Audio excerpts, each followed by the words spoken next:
بسم الله الرحمن الرحيم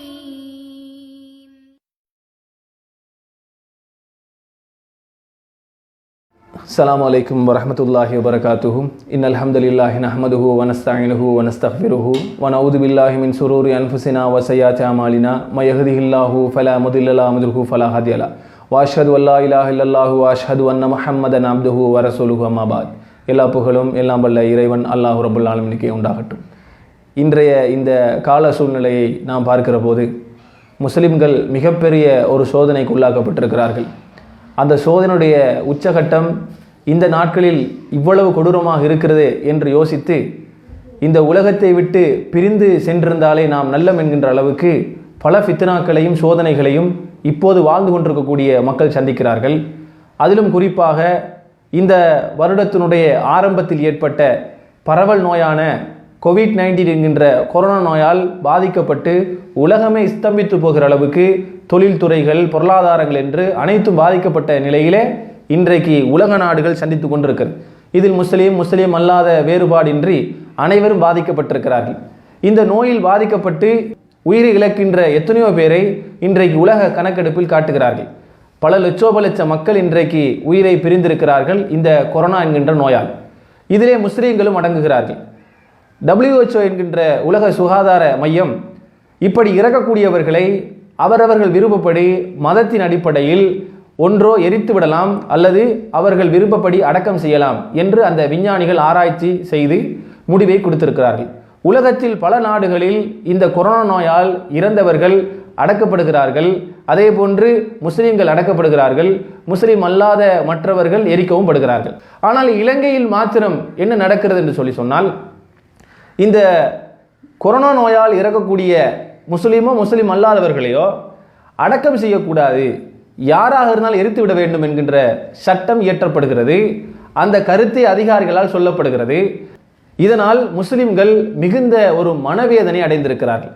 என்ன காரணம் என்று சொன்னால் இஸ்லாத்தினுடைய நம்பிக்கை அடிப்படையில் அல்லாஹ் கூறுகின்ற அடிப்படையில் ஒரு முஸ்லீம் இறந்துவிட்டால் மற்ற சக முஸ்லிம்கள் அவரை அழகான முறையிலே கஃனிட்டு அவரை மண்ணுக்கடியில் புதைத்து வைத்து விட்டு வர வேண்டும்.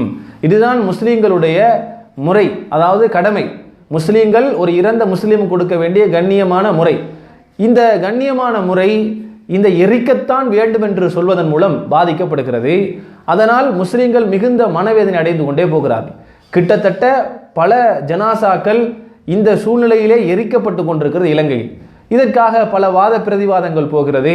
அரசு அதிகாரிகளை சந்தித்து எங்களுக்கு அடக்கம் செய்ய உரிமை தாருங்கள் என்றெல்லாம் கோரிக்கை வைக்கப்பட்டுகிறது. அப்படி கோரிக்கை வைக்கப்படுகின்ற எந்த முறையை விட்டு வைக்காமல் அனைத்து முறையும் கையாளப்படுகிறது. அதிகாரிகளை சந்திக்க வேண்டிய சந்தித்து ஜனாதிபதிக்கு கடிதம் மூலமோ அல்லது கோரிக்கைகள் மூலமோ இன்ன பிற அதிகாரிகள் மூலம் அழுத்தம் தெரிவிக்கப்பட்டிருக்கிறது. இவைகள் என்று எல்லா முறைகளும் கையாளப்பட்டு வருகிறது. ஆனால் எந்த விதத்திலும் பொருட்படுத்தப்படவில்லை. நீதிமன்றத்தில் போடப்பட்ட வழக்கு கூட எந்த காரணமின்றி அது ரத்து செய்யப்படுவதை கூட பார்க்கிறோம். இப்படி பல சோதனைகளை சந்தித்துக் கொண்டிருக்கிறோம். வயது போனவர்கள் எரிக்கப்படுகிற போது அதற்கும் கலங்கிய இந்த இஸ்லாமிய சமுதாயத்தில் இருக்கக்கூடியவர்கள் அதே நிலையில் நேற்று நடைபெற்ற ஒரு சம்பவம் இந்த இலங்கையில் மனிதநேயம் இறந்துவிட்டது என்கின்ற அளவுக்கு மிகுந்த ஒரு மனவேதனை ஏற்படுத்தக்கூடிய ஒரு காரியத்தை செய்திருக்கிறார்கள். அந்த காரியம்தான் என்ன? 6 வருடங்களுக்கு பிறகு அந்த தம்பதியினர்களுக்கு குழந்தை பிறக்குது. 6 வருடத்துக்கு பிறகு குழந்தை பிறந்தா எப்படி நடந்துக்கணும், எப்படி நடந்து கொள்வாங்கன்னு நமக்கு தெரியுங்களே. குழந்தையை பெற்றெடுத்தோன்னு அந்த குழந்தையை ஆராட்டி மிகுந்த அன்போடு அந்த குழந்தையை பரிவோடு கை கொள்வார்கள். அந்த குழந்தை பிறந்து 20 நாட்களுக்கு பிறகு அந்த குழந்தைக்கு ஏற்பட்ட சுயனம் காரணமாக மிகுந்த வெப்பம் அதிகரித்து அந்த குழந்தை இறந்து விடுகிறது. காலையில் அந்த குழந்தை எடுத்துட்டு போய் ஆஸ்பத்திரியில் அட்மிட் செய்கிறாங்க. குழந்தை இறந்து இருக்கிறது. இறந்த குழந்தைக்கு இப்போது என்ன செய்ய வேண்டும்? PCR பரிசோதனை என்று சொல்லி அந்த குழந்தைக்கு PCR டெஸ்ட் செய்கிறாங்க.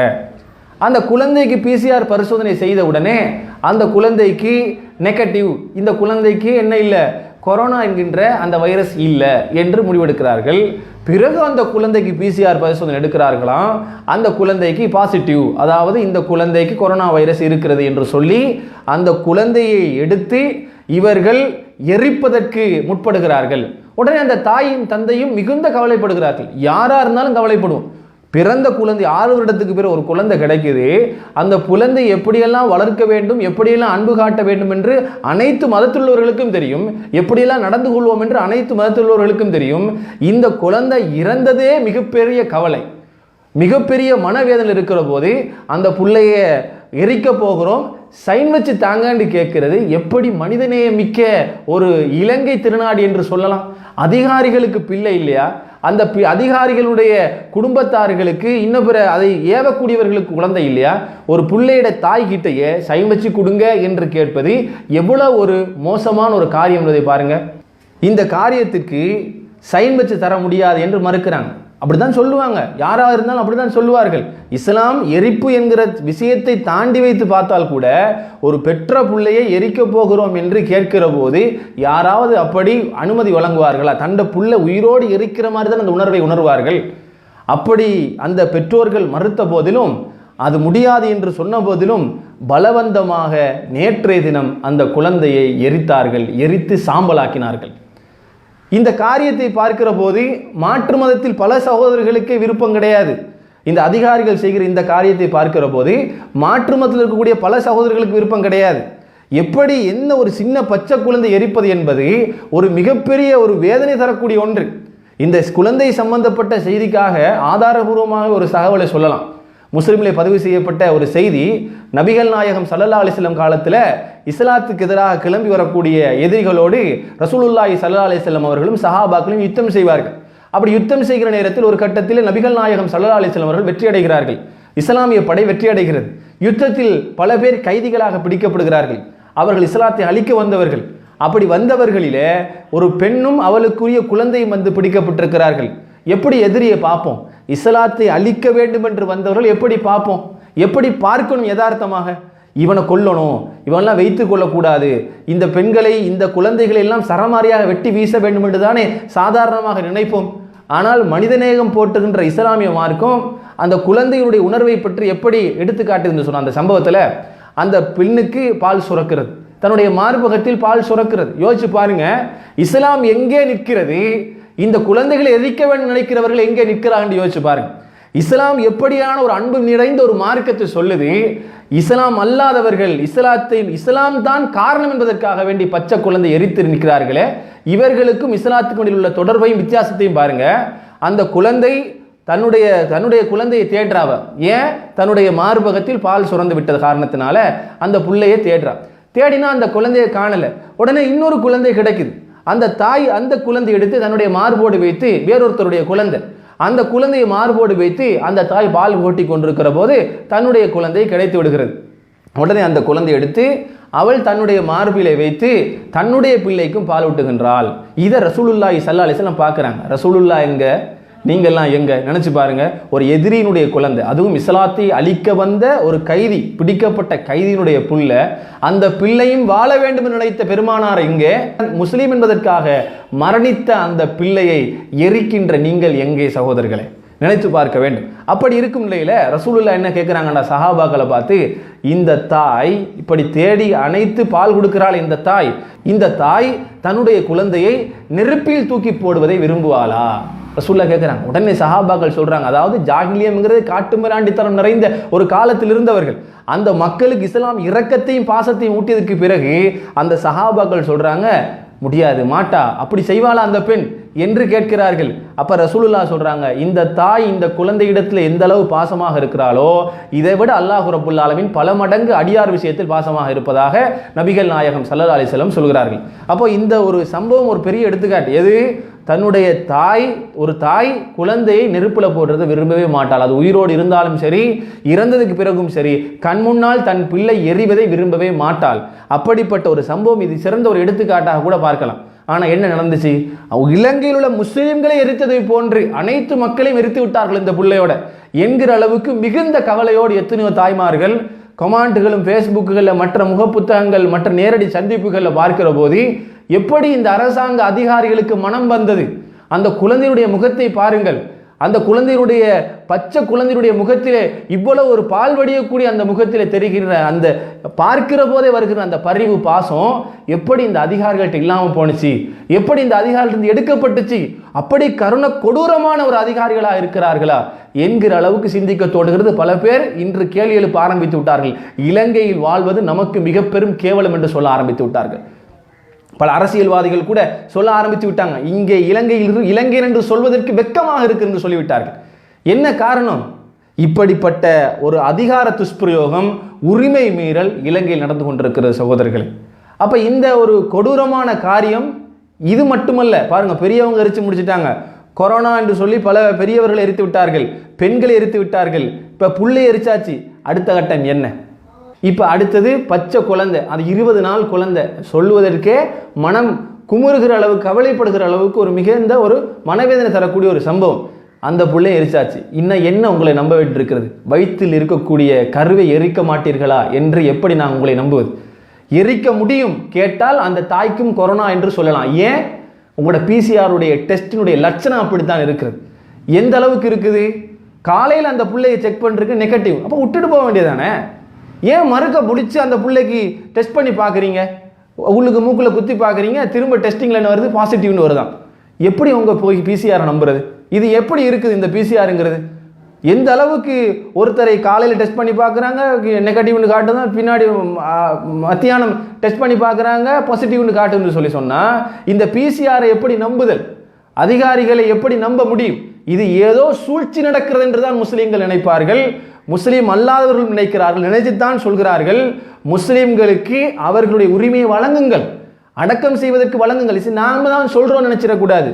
ஏன் பௌத்த மதத்தினுடைய பிக்கு பேசவில்லையா? முஸ்லீம்களுக்கு உரிமையை வழங்குங்கள், அவர்களுடைய அடக்கம் செய்வதற்கு உண்டான உரிமையை வழங்குங்கன்னு கேட்கிறாங்களே. முஸ்லீம் அல்லாத இந்துக்களாக இருந்தாலும் ஏன் அரசியல் தலைவர்கள் பார்லிமெண்டில் கத்தினார்களே, கொஞ்சமாவது கடைசி கட்ட உரிமையா அவர்களுக்கு வழங்க. கடைசி கட்ட உரிமை வாழும்போது தான் இன்றைக்கு சுதந்திரம் இல்லை முஸ்லீம்களாக வாழ்வதற்கு.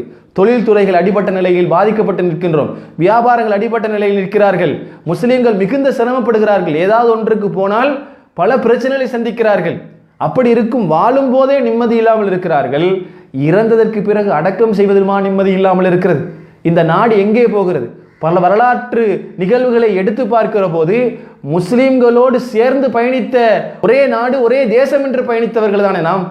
முஸ்லீம் அல்லாஹ் வேறுபாடு இருக்கவில்லையே. எத்தனையோ அனர்த்தங்கள் வந்தது இந்த நாட்டிலே. பல முஸ்லீம்களும் பாதிக்கப்பட்டார்கள், முஸ்லீம் அல்லாஹர்களும் பாதிக்கப்பட்டார்கள். கொழும்பு பகுதியிலே உதவி செய்ய போகிறோம் என்றால் முஸ்லீம் என்று மட்டும் பார்க்க மாட்டோம், முஸ்லீம் அல்லாதவர்களும் இருக்கிறார்கள், கொடுப்போம் என்று பார்ப்போம். பசி என்பது முஸ்லீமுக்கும் வரும், முஸ்லீம் அல்லாதவனுக்கும் வரும் என்று தான் பார்த்து கொடுத்தோம். ஆனால் நீங்கள் செய்கின்றது எவ்வளவு பெரிய ஒரு விசுவாசத்துக்கு எதிரான காரியம் அல்லவா இருக்கிறது. இது இந்த நூற்றாண்டில் இந்த காலத்தில் நடந்தது. வரலாறுகளுக்கு பின்னால் சென்று பாருங்கள். முஸ்லிம்களுடைய ஆட்சியாளர்கள் இருந்தார்கள், ஏதாவது முஸ்லீம் அல்லாதவர்களுக்கு ஏதாவது செய்தார்கள், அநீதிகள் செய்தார்களா? முஸ்லீமே காப்பாற்றிவிட்ட வரலாறுகள் இருக்கிறது. ஒரு முஸ்லீம் அல்லாத ஒருவரை ஒரு முஸ்லீம் பெண்மணி காப்பாற்றிய வரலாறுகள் இருக்கிறதா இல்லையா?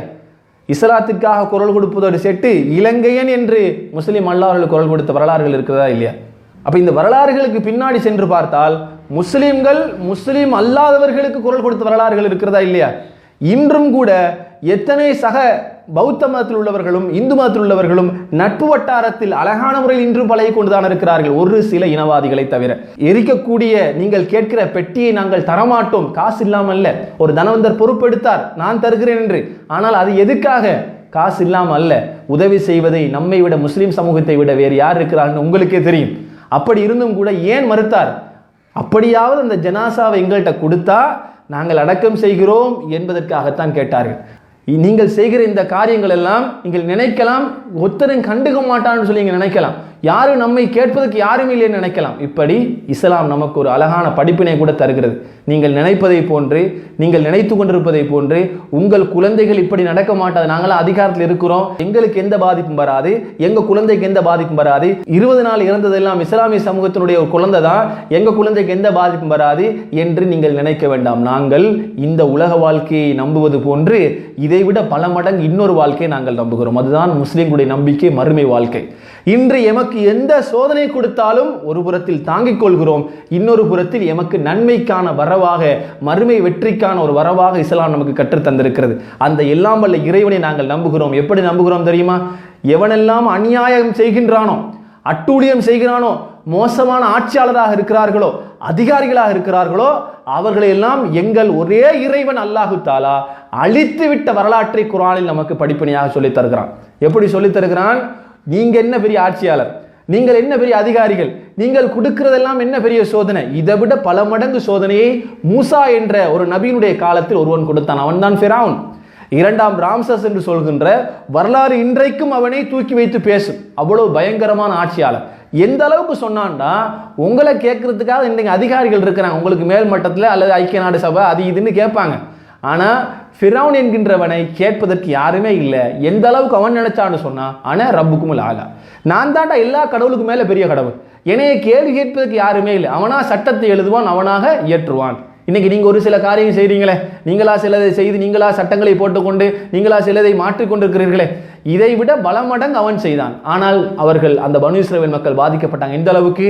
யுதப்பிஹூன அபுனாக்கும் வ யஸ்தஹியூன நிசாஅக்கும், அந்த குழந்தைகள் பிறக்கிற ஆண் குழந்தை எல்லாம் பிடிச்சி ஃபிரௌன் காவலாளிகளுக்கு உத்தரவு போட்டான், எல்லாரையும் அறுத்து விடுங்க, அறுத்து விடுங்கள், கொலை செய்து விடுங்கள். இன்றைக்கு நீங்கள் எந்த காரியத்தை செய்கிறீர்களோ அதே போன்ற காரியத்தை ஃபிரௌன் என்கின்ற அந்த மோசமான ஆட்சியாளன் செய்தான். அந்த பனு இஸ்ரவேல் மக்களுடைய குழந்தைகளை அறுத்தான், அறுத்து போட்டான், பெண்களை எல்லாம் வாழ விட்டான். ஏன்? அவனுடைய நம்பிக்கைக்காக அப்படி செய்தான். பொறுத்தார்கள். மூசா என்ற இறை தூதர் வந்தார், பேசி பார்க்கிற பனு இஸ்ரவேல் மக்களை அனுப்பு என்று சொல்லி கோரிக்கை வைத்து பார்க்கிறார். அவனுடைய பிடிவாதமும் அந்த கெட்ட அட்டூழியத்திலும் நிலைத்திருந்தான். அவனோடு பல அமைச்சர்மார்களும் இருந்தார்கள். அவர்களும் சேர்ந்து கொண்டு பனு இஸ்ரவேல் மக்களுக்கு சோதனை கொடுத்தார்கள். அந்த மக்கள் மூசா நபியோடு சேர்ந்து அல்லாஹ்விடத்தில் கையேந்தி விட்டார்கள். ஏந்தியவுடன் இன்று வரை படிப்பினையாக அமைகிற வகையில் அந்த ஃபிரௌன் என்பவனை அல்லாஹு தாலா அழித்தே விட்டான். இன்னைக்கும் நீங்க பார்க்கலாம் அந்த வரலாற்று செய்தியை, இன்றைக்கும் நீங்கள் பார்க்கலாம். அது இஸ்லாமிய குர்ஆனில் மட்டுமல்ல, உலக வரலாற்றிலும் இரண்டாம் ராம்சஸ் எப்படி அழிக்கப்பட்டான் என்பதை பதிவு செய்யப்பட்டிருப்பதை பார்க்கலாம்.